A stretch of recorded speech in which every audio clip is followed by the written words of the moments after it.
The Galactic Concord had ruled the stars for 12,000 years. 400 species lived under its banner, bound by ancient treaties and older traditions. They had watched countless young civilizations rise from their home worlds, and they had crushed most of them before they could become a threat. When humanity discovered faster-than-light travel in the year 2247, the Concord barely noticed. Another primitive species crawling out of its cradle. They had seen it many times before, and they expected nothing different this time. Daniel Price never wanted to be famous. He was a quiet man who loved languages and books, and the idea that different people could understand each other if they just tried hard enough. He had spent 20 years of his life learning alien languages from intercepted transmissions, studying the cultures of species humanity had never met, and dreaming of the day when he could shake hands with beings from another world. When Earth's government selected him to be the first human ambassador to the Galactic Concord, he cried tears of joy. His wife Bate held him that night and told him she was proud of him. His daughter Emma, only 7 years old, asked him if he would bring her back a gift from space. He promised her he would. The journey to Prime took 3 weeks. Daniel spent most of that time reviewing protocols and practicing his speeches. He wanted everything to be perfect. He believed with all his heart that this was the beginning of something beautiful. Humanity would join the galactic community and learn from species that had traveled the stars for. They would share knowledge and culture and friendship. He could not have been more wrong. Prime was a station world, a massive artificial sphere that served as the capital of the Concord. Daniel's ship docked at a port designed for vessels 10 times its size, and he walked alone down a corridor that seemed to stretch forever. His footsteps echoed in the silence. No one came to greet him. No one offered directions. He found his way to the assembly chamber by following signs written in a language he had taught himself from radio signals captured by Earth's deep space arrays. The chamber was enormous. It was built like a hollow sphere with platforms rising in every direction, each one holding representatives from different species. Daniel stood at the center on a small pedestal that made him feel like an insect under a magnifying glass. Hundreds of alien eyes stared down at him. Some of those eyes were curious. Most of them were cold. High Arbiter Oran ruled the assembly from the highest platform. He was a species of tall reptilian creatures with scales as black as space and eyes that glowed with pale blue light. The had dominated the Concord for 6,000 years. They did not like competition and they did not like surprises. Humanity was both. Daniel delivered his prepared speech with a steady voice. He spoke of Earth's history, of humanity's struggles and triumphs, of their hope to join the galactic community as equals. He talked about cooperation and mutual benefit and the shared destiny of all intelligent life. He believed every word he said. The assembly listened in silence. When he finished, Oran descended from his platform. The High Arbiter moved slowly, deliberately, each step designed to remind everyone watching who held the power in this room. He stopped directly in front of Daniel and looked down at him with an expression that might have been amusement on a human face, but was something far more dangerous on his. "Your species is young," Oran said. His voice came through translation devices that every being in the chamber could hear. "You have existed for a tiny moment compared to us. What could you possibly offer the Conquered that we do not already have?" Daniel kept his composure even though his heart was beating fast. "We offer fresh perspective. We offer determination. We have overcome every challenge our world presented to us. We believe we can be valuable partners." Laughter filled the chamber. It came in many forms: clicking sounds from insect species, whistling from beings that breathed different gases, wet gurgling from creatures that lived in liquid. The sound of 400 species mocking humanity echoed off the crystalline walls. Oran let the laughter continue for a long moment before raising one clawed hand for silence. "We have considered your request for membership. The answer is no. Furthermore, your presence here is an insult to our traditions. You were warned not to enter conquered space without permission." We followed every protocol, Daniel said. He was confused now. Something was very wrong. Your own transmission invited us to send a representative. A test, Oran replied. One you failed simply by coming. Arrogant creatures, you truly believed you belonged among us. The High Arbiter moved faster than Daniel could react. One clawed hand shot forward and closed around his throat, lifting him off his feet like he weighed nothing. Daniel grabbed at the scaled fingers, crushing his windpipe, but he might as well have been trying to bend steel bars. Let this serve as a message to Earth, Oran announced to the assembly. The galaxy does not want humans. The galaxy will never want humans. Let them rot on their little world until their sun burns out. Daniel could not breathe. His vision was going dark at the edges, but he had one final act left in him. His hand found the emergency transmitter on his belt, a device designed to broadcast on every frequency in range. He pressed the button and forced out his last words in a broken whisper that the device amplified across the stars. They mean to make an example. Do not let my death be in vain. Show them who we are. Oran squeezed harder and something cracked in Daniel's neck. The ambassador from Earth went limp. The High Arbiter held the body up for everyone to see, then threw it aside like garbage. The execution was broadcast across every frequency. Every human vessel in the sector received it. Earth received it. 14 billion people watched Daniel Price die. The conquered expected humanity to be afraid. They expected the young species to retreat to their single planet and never venture into the stars again. They expected weeping and despair and submission. In 12,000 years, this approach had worked on every other species they had encountered. They did not understand humans at all. On Earth, in a command center buried deep beneath mountains, a woman with gray hair and cold eyes watched the transmission. Admiral Laura Mitchell had served humanity for 40 years. She had built the fleet that carried Daniel to his death. She had warned the politicians that the conquered could not be trusted. No one had listened to her. Now Daniel was dead, and everything was about to change. Laura picked up a phone and made one call. The person on the other end listened to her speak 2 words. Begin, Prometheus. The clock started ticking. In 17 minutes, the galaxy would learn what humanity was truly capable of. In 17 minutes, 12,000 years of conquered dominance would come to a violent and permanent end. Daniel Price had asked humanity to show the galaxy who they were. They were about to do exactly that. Admiral Laura Mitchell stood in the command center and watched the screens around her come alive with activity. The room was buried 3 kilometers beneath the Rocky Mountains, built to survive anything short of a direct asteroid impact. 50 officers worked at stations arranged in a half-circle around a central holographic display that showed the position of every human vessel in the galaxy. There were more vessels than anyone outside this room knew about. Many more. The phone call to President Barnes had lasted less than 2 minutes. Laura told him what happened. He asked her what their options were. She gave him 2 choices. He picked the second one. Now the most devastating military operation in human history was, and there was no calling it back. Laura was 61 years old. She had gray hair cut short and eyes that seemed to look through people rather than at them. She had never married. She had no children. The fleet was her family and humanity was her responsibility. When Daniel Price died on that alien station, something cold and hard settled into her chest. It was not grief. Grief would come later. This was purpose. The Prometheus Protocol existed because Laura had insisted on it. 20 years ago, when humanity first realized they were not alone in the universe, she had gathered the best military minds on Earth and asked them a simple question. What do we do if they try to destroy us? The answer they developed was extreme. It was horrifying. It was also absolutely necessary. For 2 decades, humanity had been hiding its true capabilities. Every public test of their ships was deliberately slowed down. Every weapons demonstration used outdated technology.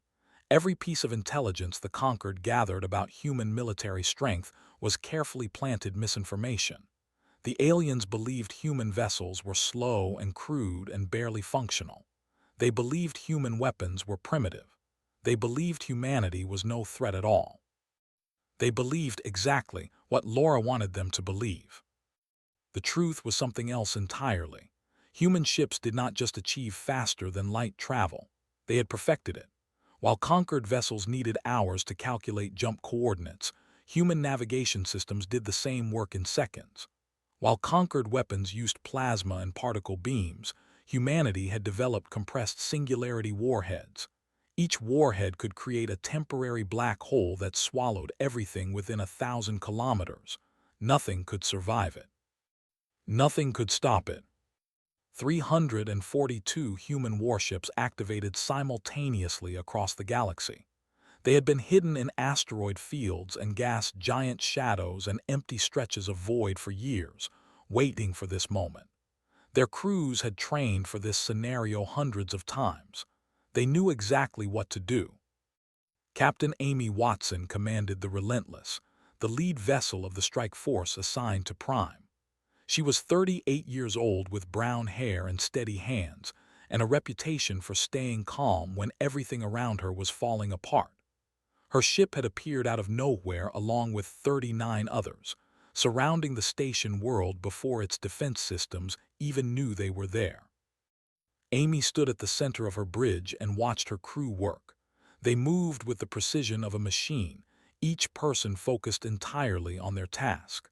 The weapons officer was a young man named Danny Clark who had never fired a shot in actual combat. Today he would fire more shots than he could count. Targeting solutions ready, Danny reported. All 40 ships have firing positions. Amy looked at the main screen. Prime floated before her, a massive sphere covered in lights that represented millions of lives. Somewhere inside that sphere, the body of Daniel Price lay discarded on a floor like garbage. Somewhere inside, the creatures who murdered him were probably still laughing. Target their shipyards first, Amy ordered. Then their communications arrays.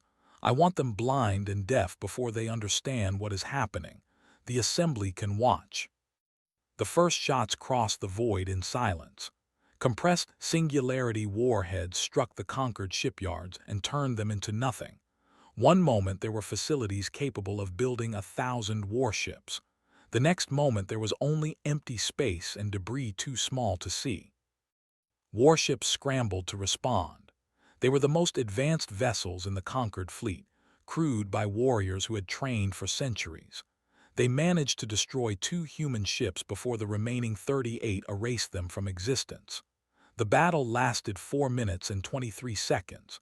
When it was over, not a single conquered vessel remained operational anywhere near Prime. Amy felt nothing. She had expected to feel something, horror maybe, or satisfaction, but there was only a cold emptiness where her emotions should have been. This was a job. This was what had to be done. She would feel things later when there was time. Similar scenes played out across the galaxy at the same moment. The lost its orbital defense platforms in under 6 minutes. The trading consortium watched their entire merchant fleet disappear. The Draconis Imperium lost 3 colony worlds before they could even understand they were under attack. Every major military installation in conquered space came under simultaneous assault by ships that appeared from nowhere and struck with impossible precision. Back on Earth, Laura watched the reports come in. Green lights appeared on the holographic display one after another, each one representing a successful strike. The officers around her worked in focused silence, coordinating the largest military operation in human history with the efficiency of people who had prepared for this their entire careers. 17 minutes after Daniel Price took his last breath, the Galactic Concord lay in ruins. Laura allowed herself a small nod of satisfaction. 20 years of planning, 20 years of hiding their true strength, 20 years of letting the aliens believe humanity was weak and primitive and easily crushed. All of it had led to this moment. All of it had been worth it. She turned to her communications officer. Open a channel to Prime. direct line to the assembly chamber. The channel opened, and Laura saw the chaos her forces had created. Alien representatives were screaming and running and hiding behind whatever cover they could find. Human Marines had secured every entrance to the chamber, their weapons trained on the terrified crowds. At the center of it all stood High Arbiter Oran, the creature who had strangled Daniel Price with his own hands. He did not look so powerful now. His scales had lost their shine. His glowing eyes were dim. He looked like what he was, an old tyrant watching his empire crumble. Laura smiled, but there was no warmth in it. "Oran," she said, 17 minutes ago you murdered our ambassador. Let me show you what humanity does when someone kills one of ours." She began to list what her forces had destroyed: the shipyards, the communication networks, the defense platforms, the fleets, colony after colony after colony. She spoke calmly, almost pleasantly, as if she were reading a grocery list instead of the death certificate of a 12,000-year-old civilization. When she finished, the chamber was silent. 400 species stared at her image in absolute terror. "Now," Laura said, "let us discuss terms." The assembly chamber had transformed from a place of power into a prison.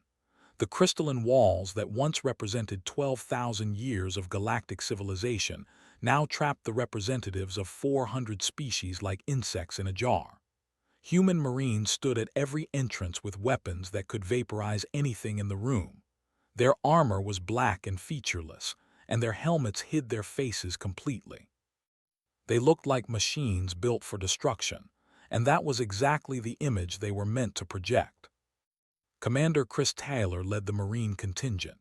He was 29 years old with broad shoulders and hands that had seen more combat than most soldiers twice his age. He had fought in the surface wars on the outer colonies and earned his rank through blood and sacrifice. Now he stood in the heart of enemy territory and felt completely at ease. Fear was something that happened to other people.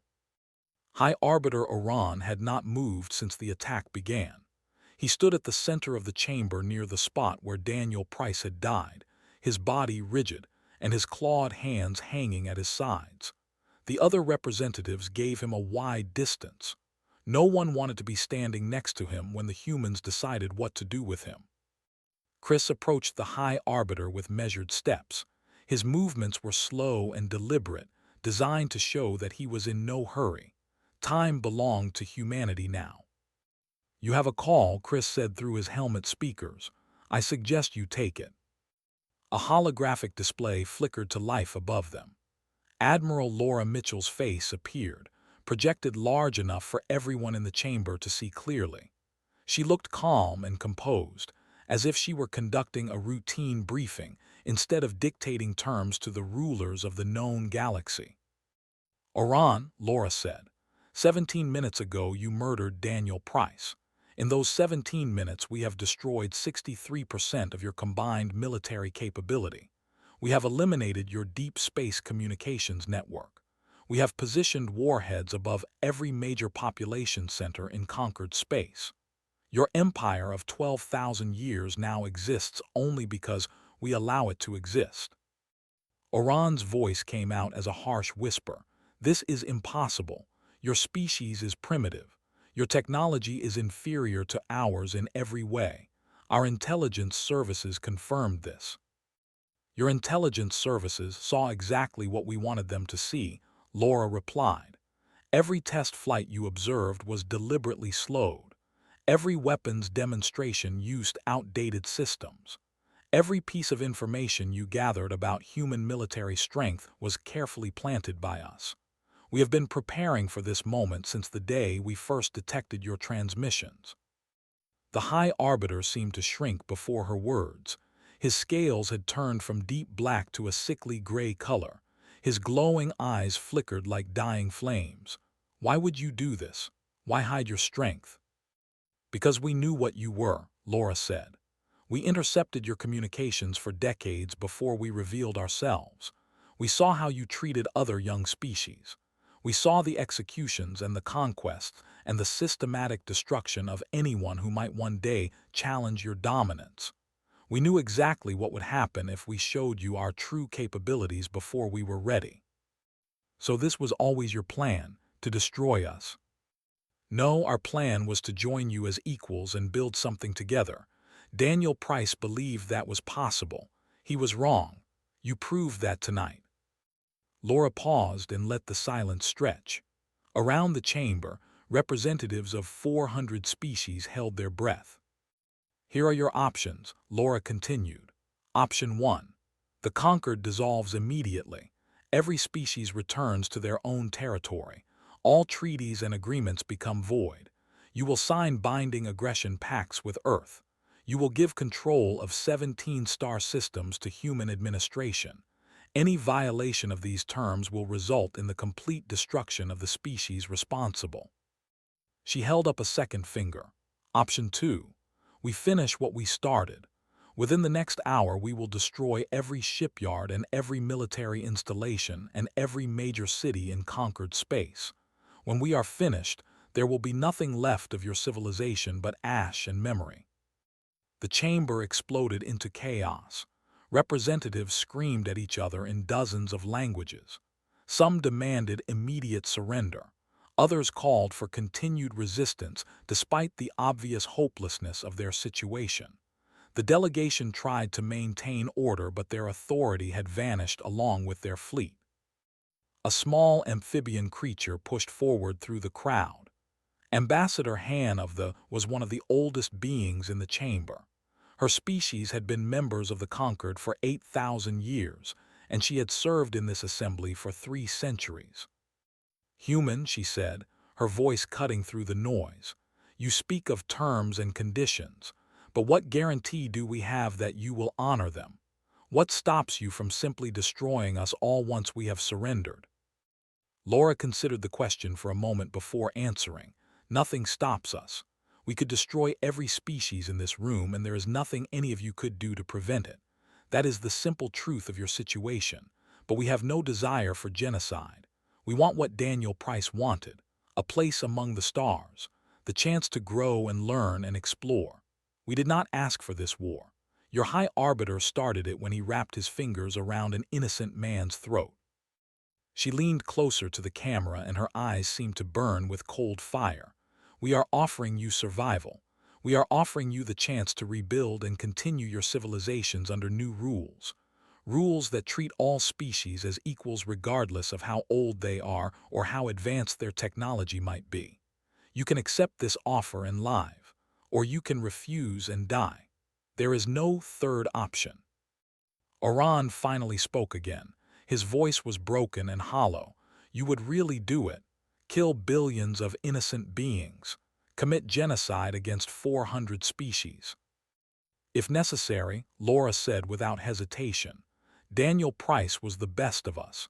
He believed in mercy and cooperation and second chances. I do not share those beliefs.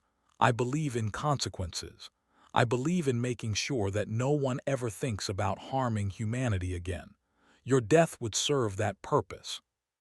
Then you are no better than us. Laura smiled, and it was the coldest expression Chris Taylor had ever seen on a human face. The difference between us is simple. We never pretended to be better. We just wanted to be left alone. You made that impossible. She straightened and clasped her hands behind her back. You have 5 minutes to decide. After that, my forces will resume their attack and they will not stop until nothing remains. Choose wisely. The display flickered off and the chamber fell into desperate whispers. Representatives huddled together in groups defined by old alliances and ancient grudges. Some were crying. Others were praying to gods that had never answered and would not answer now. Chris watched them with detached interest. These beings had ruled the galaxy for longer than human civilization had existed. They had crushed countless species and absorbed countless worlds and believed themselves invincible. Now they were reduced to frightened animals waiting to learn if they would live or die. 4 minutes passed, then 5. Oran raised one trembling hand, and the chamber went silent. We accept your terms, he said. The words came out like a death rattle. May the void take us all for what we have done, and what we have allowed to be done to us. Chris activated his communicator. "Admiral," he said, "they surrender." Laura's voice came back calm and unsurprised. "Begin the occupation, and find Daniel's body. We are bringing him home." The Marines moved into action. The new order had begun. The dissolution of the Galactic Concord took 3 months. Human administrators arrived on every major world, backed by warships that hung in orbit like silent warnings. Species that had ruled over others for now answered to officials from a planet that most of them could not find on a star map. The galaxy had changed forever, and everyone knew it. Admiral Laura Mitchell oversaw the transition from her command center on Earth. She worked 18-hour days, reviewing reports and approving deployments and making decisions that affected billions of lives. Sleep became a luxury she could rarely afford. Food was something she consumed at her desk between meetings. Her staff worried about her health, but no one dared suggest she slow down. There would be time for rest when the work was finished. The terms of surrender were harsh but fair. Every species kept control of their home systems and their colonies. They could maintain defensive forces but nothing capable of offensive operations. All warship construction required human approval. All long-range communications passed through human-monitored channels. Trade continued, but under new regulations that prevented any single species from accumulating too much power. The message was clear. You can live your lives, but we will be watching. Captain Amy Watson received a promotion to Admiral and took command of the newly established Stellar Defense Command. Her task was to rebuild humanity's fleet and prepare for conflicts that might never come. She threw herself into the work with the same focused intensity she had shown during the attack on Prime. Her officers learned quickly that she expected nothing less than perfection from everyone under her command. Amy rarely spoke about the attack itself. When reporters asked her how she felt about destroying the conquered fleet, she gave short answers that revealed nothing. "It was necessary. We did what we had to do. I hope we never have to do it again." Only her closest friends knew that she sometimes woke in the middle of the night with images of burning ships behind her eyes. The nightmares never stopped completely, but she learned to function despite them. Commander Chris Taylor surprised everyone by requesting a transfer to diplomatic service. The Marine who had secured the assembly chamber and watched 400 species surrender became an ambassador. He found that the skills which made him effective in combat also served him well in negotiation. The ability to read opponents and project strength and know when to push and when to hold back applied equally to both fields. Chris eventually became humanity's second ambassador to the reformed Galactic Assembly. He stood on the same platform where Daniel Price had been murdered and delivered speeches about cooperation and mutual respect. Some found the irony too bitter to accept. Others saw it as proof that humanity could be more than just conquerors. Chris himself rarely thought about it. He had a job to do, and he did it. The 17 systems ceded to human control became the foundation of the Terran expansion. Colonists from Earth arrived by the thousands, building new homes on worlds that had never known human footsteps. They established farms and factories and cities. They raised children who would grow up knowing the stars as their birthright. Within a generation, these colonies were thriving centers of human civilization. Human administration proved surprisingly effective. The new governors were strict but consistent. Rules applied equally to everyone regardless of species or wealth or political connections. Corruption was punished severely and publicly. Species that cooperated found humanity to be reasonable partners who kept their promises. Those who tried to cheat or manipulate learned quickly that human patience had sharp limits. They adapted to their reduced circumstances with what grace they could manage. Oran did not survive long after the surrender. Official records listed his death as natural causes, but rumors spoke of poison or a blade in the dark. His successor, a younger male named Han, made peace with human dominance and focused on preserving what remained of his people's culture.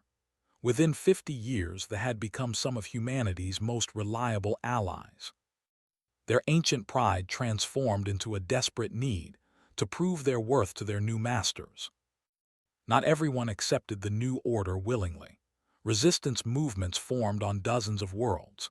They whispered in hidden places about revenge and liberation, and the day when alien species would throw off human control. Human intelligence services monitored these groups carefully.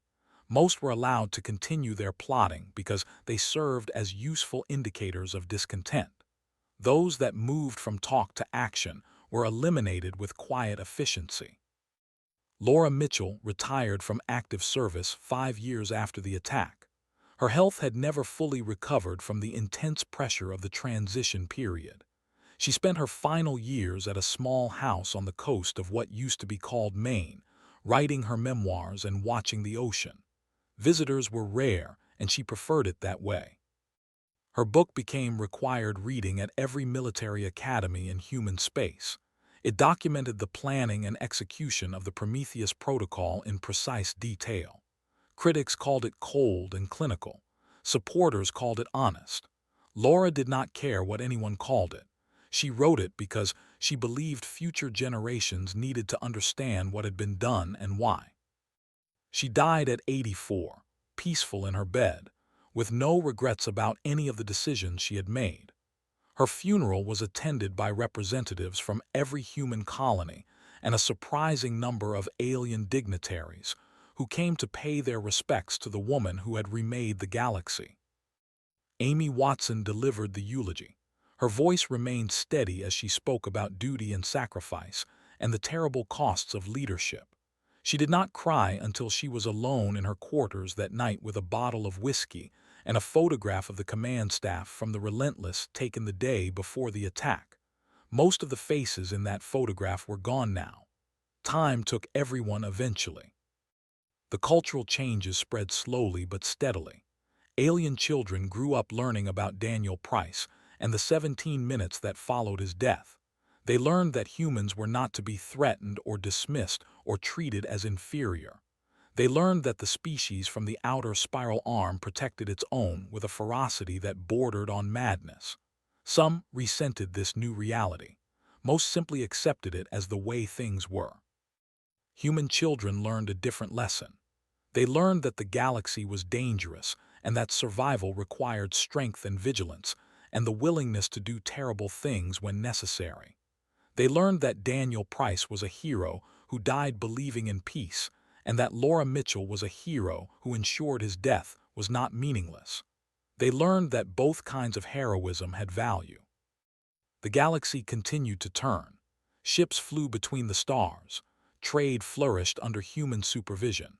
New discoveries were made and new worlds were explored. Life went on in all its complexity and wonder. But underneath everything, like bedrock beneath soil, lay the memory of what happened when the conquered executed a human ambassador. That memory kept the peace for 100 years. 100 years after the execution, a monument stood on Prime in the exact location where Daniel Price had died. It was a towering spire of black granite imported from Earth itself, rising 30 meters into the artificial sky of the station world. At its base, carved in letters 3 meters tall and translated into every known language, were his final words: "Do not let my death be in vain. Show them who we are." Grace Price stood before the monument and tried not to think about how many beings were watching her. She was 31 years old with her great-grandfather's eyes and her mother's stubborn chin. She had never met Daniel. He existed for her only in recordings and photographs, and the stories her grandmother Bate had told before she passed away. But she carried his name and his legacy, and today she would speak for humanity on the most important anniversary the galaxy had ever known. The ceremony ground stretched in every direction.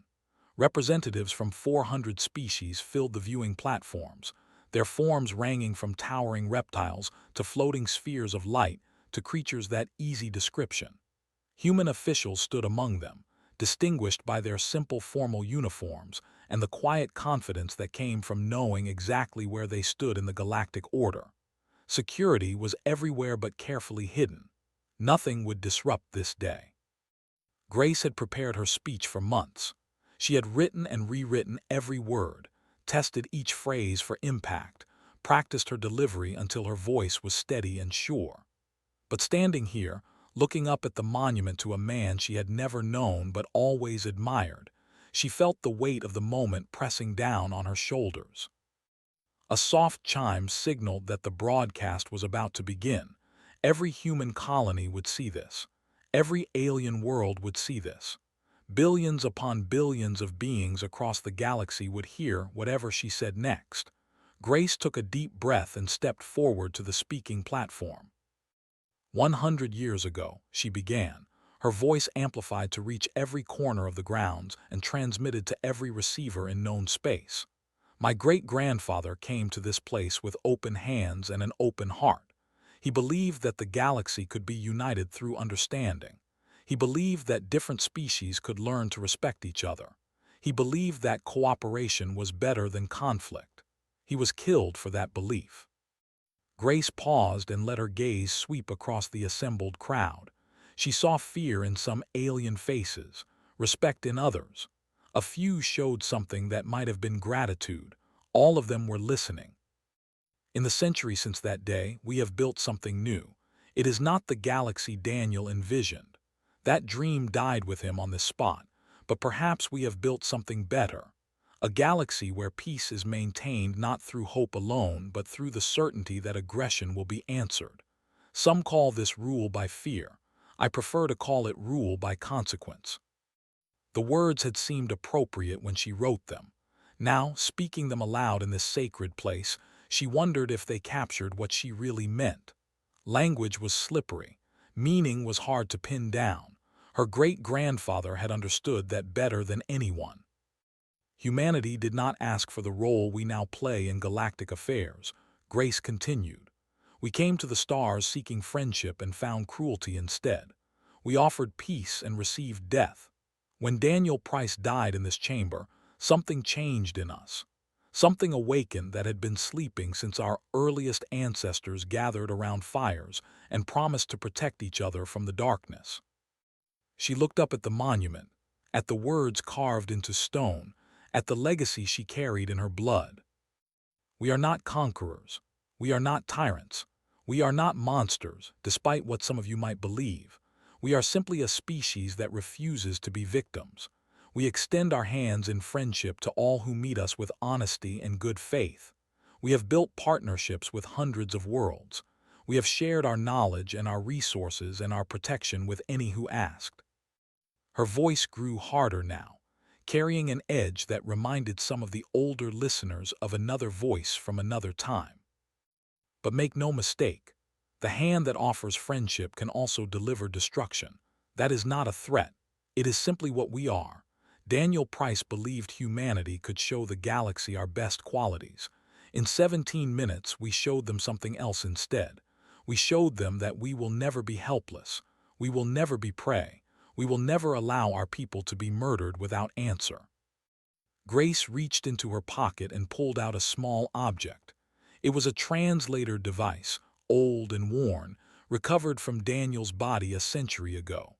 Her grandmother had kept it all her life and passed it to Grace's mother, who passed it to her. This belonged to my great-grandfather, Grace said, holding it up so the cameras could capture it. He carried it because he wanted to understand others. He spent his life learning to communicate with species he had never met, believing that understanding was the first step toward peace. He was right about that. Understanding is essential. She tucked the translator away carefully. But understanding works both ways. We learned to understand you. We learned your languages and your customs and your history. We also learned that some beings only understand strength. Some beings see kindness as weakness. Some beings will always test the limits of what they can take from others. For those beings, we have a different kind of communication, one that speaks louder than any words. The crowd was utterly silent. Even the representatives of species that had been planning resistance for decades listened without moving. 100 years of peace, Grace said. 100 years since any major conflict between species. 100 years since any alien power dared to harm a human citizen.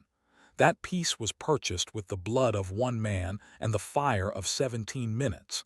It has been maintained by the promise that we will do it again if we must. She stepped back from the speaking platform and faced the monument directly. Daniel Price was the best of us. He believed in the good in others even when that good was not returned. What humanity did after his death was not what he would have wanted, but it was what the galaxy needed. It was the lesson that had to be taught. Sometimes peace requires the willingness to wage war. Sometimes mercy must be balanced with the capacity for wrath. Grace turned back to the crowd one final time. We remember Daniel Price today because he showed us who we wanted to be. We also remember what came after because it showed the galaxy who we are. Both truths matter. Both truths define us. We carry his hope in our hearts and his answer in our hands. May we never need to use the answer. May we never forget that we can. She bowed her head and the grounds fell into silence. A full minute passed without sound. Then, slowly, the representatives began to depart. They moved quietly, thoughtfully, carrying with them the weight of memory and warning. That night, Grace stood alone before the monument long after everyone else had gone. The lights of Prime sparkled around her, but she saw only the black granite and the carved words that had defined a century. "I wish I could have met you," she whispered to the stone. "I wish I could have heard your voice for real instead of just in recordings. I wish you could have seen what we became." The monument did not answer. It never did. But Grace liked to think that somewhere, somehow, Daniel Price was watching, and perhaps he understood. She touched the cold stone one last time, then turned and walked away into the night. Behind her, the monument stood eternal against the artificial stars, a testament to a man who believed in peace and a species that ensured his death meant something. 100 years. 17 minutes. A galaxy transformed. This was humanity's story now. This was who they had shown themselves to be. And the galaxy would never forget it.